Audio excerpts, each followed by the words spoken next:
Have you noticed that sometimes the most dangerous global crises do not begin with tanks crossing borders or missiles lighting up the sky, but with something much smaller, much more human, and much easier for outsiders to underestimate? Like ordinary people in a struggling country reaching the point where they simply cannot take another day of humiliation, pressure, and hopelessness. Because that is where this story really begins.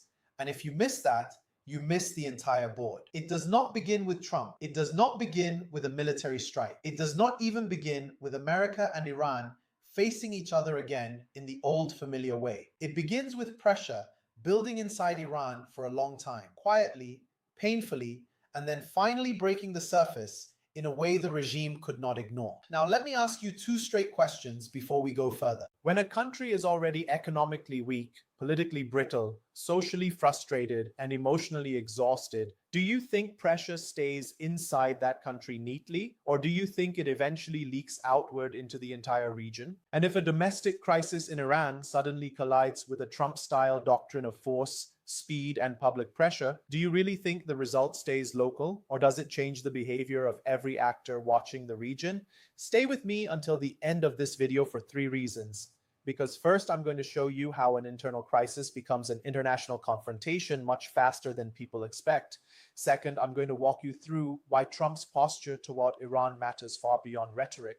And third, I'm going to show you why this entire chessboard matters not just to diplomats and military planners, but to oil, trade, markets, and business conditions far outside the Middle East. And before we go deeper, if this kind of discussion helps you understand how political shocks become economic and strategic shocks, click like, subscribe to the channel, and share this video with someone who still thinks geopolitical instability stays neatly inside the news section instead of moving into real life where it starts affecting money, confidence, and business decisions.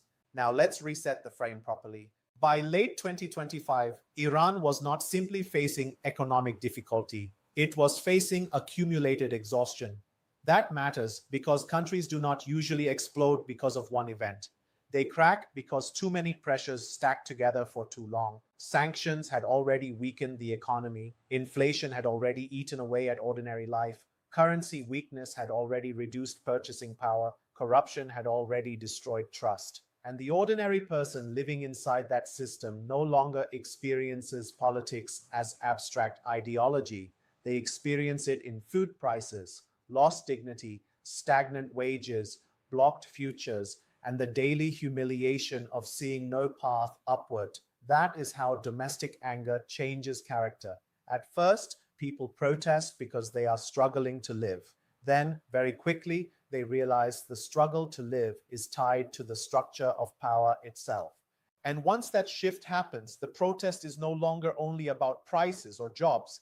It becomes political, it becomes existential, it becomes about the regime. That is why moments like this are so dangerous.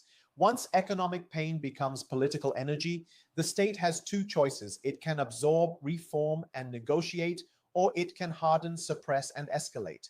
Regimes built on insecurity almost always choose the second path first, because reform requires confidence while suppression only requires force.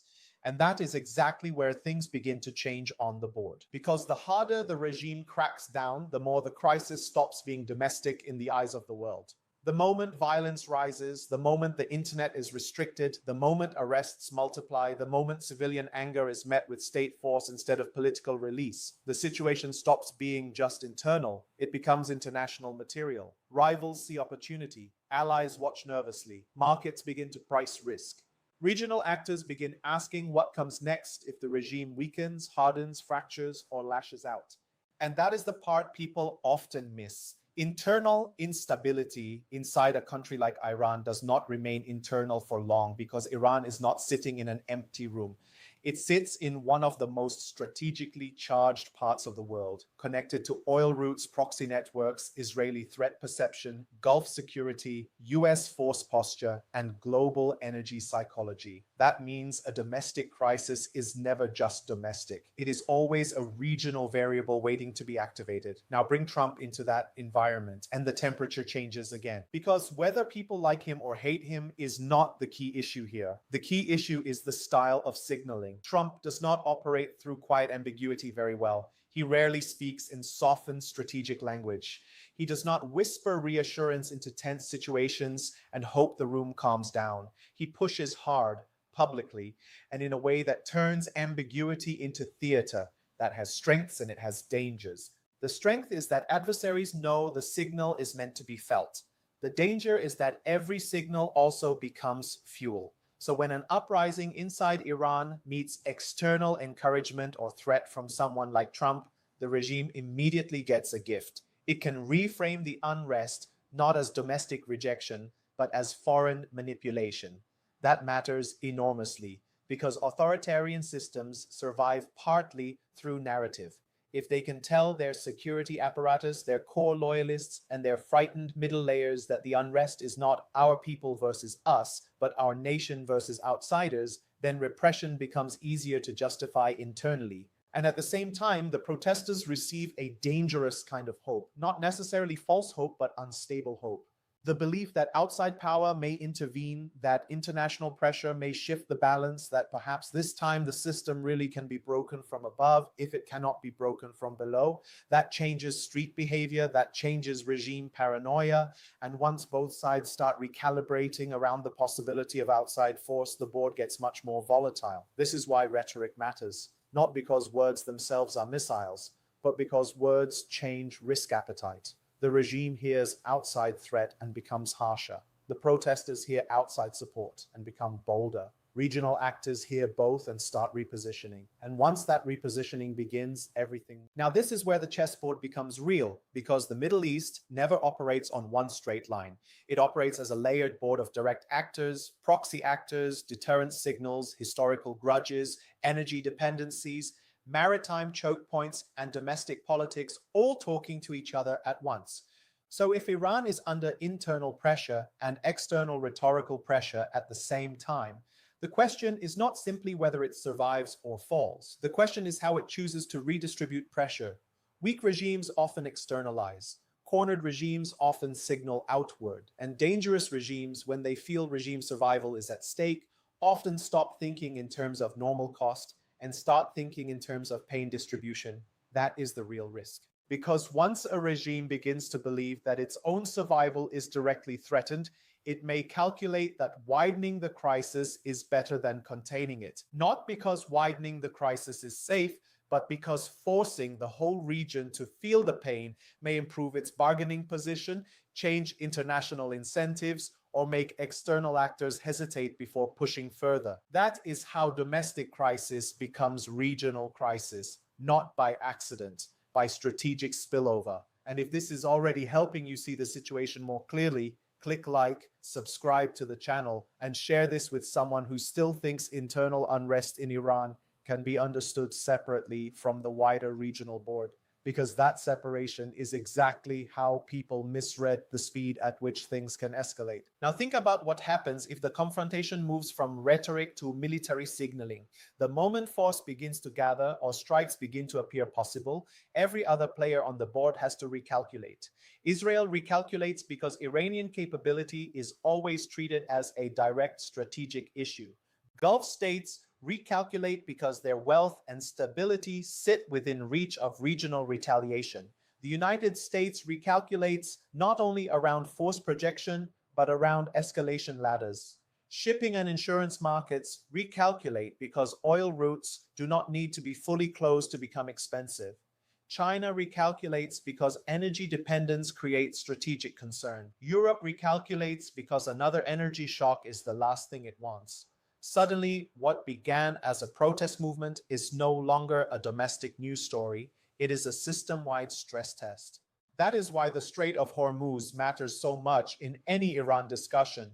It is not just geography, it is leverage. It is one of the most important energy choke points on the planet. And choke points do not need to be permanently blocked to destabilize markets. They only need to become uncertain. A credible threat is often enough to move price, insurance, shipping confidence, and political urgency. That is why Iran never needs to win conventionally to create global consequences. It only needs to make the cost of escalation visible. And this is where founders and business owners outside the region should stop pretending this is all too remote to matter. Energy shock does not stay in energy. It moves into freight, it moves into manufacturing, it moves into airline economics, it moves into food and fertilizer logic, it moves into confidence, it moves into central bank discomfort, it moves into equity pricing, it moves into cash flow assumptions. One flare up in the Gulf does not remain their problem for very long.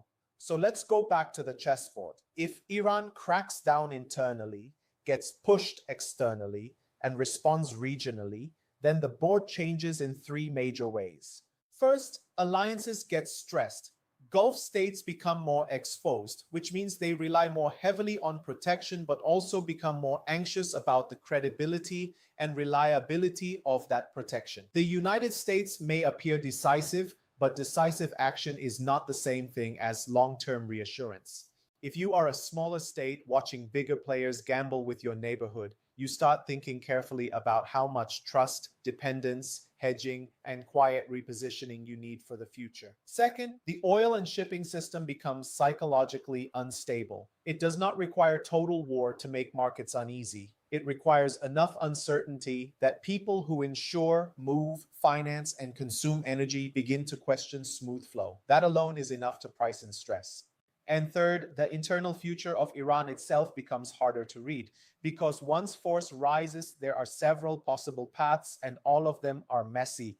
The regime may survive and harden, it may fracture, it may lose coherence at the edges while maintaining a violent center, it may externalize further, it may create the conditions for something that looks less like a simple state crisis and more like a long destabilization problem. None of these are clean outcomes. That is why simplistic language like regime change often sounds smart only from far away. Up close, regime pressure creates power gaps, succession struggles, factional conflict, institutional collapse risk, and the possibility that what comes next is not cleaner but far more chaotic.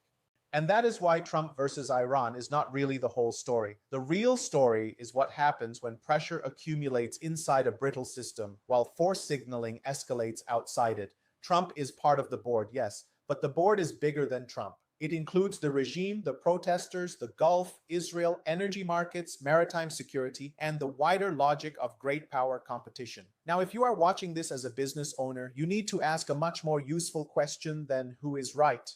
The useful question is, what does this kind of instability do to my environment? Because that is where the practical meaning lies. If you rely on imports, fuel, industrial inputs, shipping, travel, or customers with shrinking confidence, then you are already downstream from this board, whether you like it or not. This is why I keep saying that geopolitical awareness is no longer optional for serious operators. You do not need to become a full-time analyst, but you do need to understand consequence chains. If unrest in Iran leads to crackdown, and crackdown leads to confrontation, and confrontation increases pressure on oil routes, and oil routes affect freight and confidence, then that chain belongs in your planning, not as paranoia, as realism. And realism is what good operators need in 2026. Because 2026 is not a year that rewards denial very kindly. It is a year where consequences compress, signals travel faster, markets react earlier, and systems already under stress become easier to disturb. So if you are still running your company as if the world will give you plenty of time to slowly adjust after the headline becomes obvious, you are already late. Now, let's bring this home. Trump versus Iran is not just about Trump, and it is not just about Iran. It is about what happens when domestic frustration, regime insecurity, public repression, outside signaling, regional rivalry, and strategic choke points all start feeding each other inside one of the most sensitive regions on Earth. What began as protest becomes repression. Repression becomes international signaling. Signaling becomes military risk. Military risk becomes regional insecurity. Regional insecurity becomes oil and market stress. And once that happens, the whole world starts paying. That is the chessboard. And there are no easy moves left once the board reaches that stage.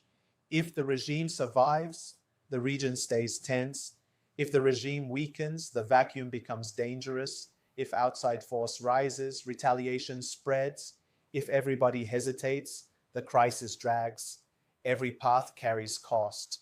That is why this matters so much in 2026. Not because it is dramatic, but because it is consequential. If this gave you a clearer way to think about Iran, Trump, and the wider regional board, click like, subscribe to the channel, and share this video with someone who needs to stop treating global crises as isolated stories instead of interconnected systems. And if you want deeper conversations on how geopolitics, markets, business structure, and strategic timing all connect, join the Destiny Architect Telegram chat, where we continue these discussions with people who want clarity instead of noise.